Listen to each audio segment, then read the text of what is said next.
In this video, I'm gonna be showing you how to see your memories or story memories on Facebook.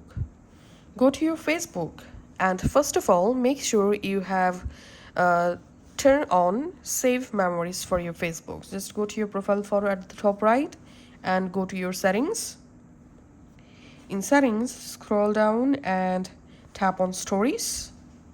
In here, you see this option archiving your stories, so must enable this archiving your stories. Now to see all of your memories, go to your profile.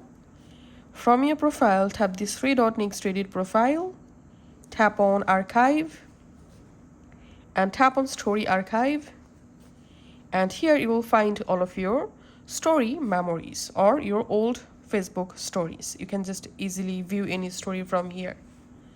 So that's how you can actually find our Facebook memories. Thanks for watching.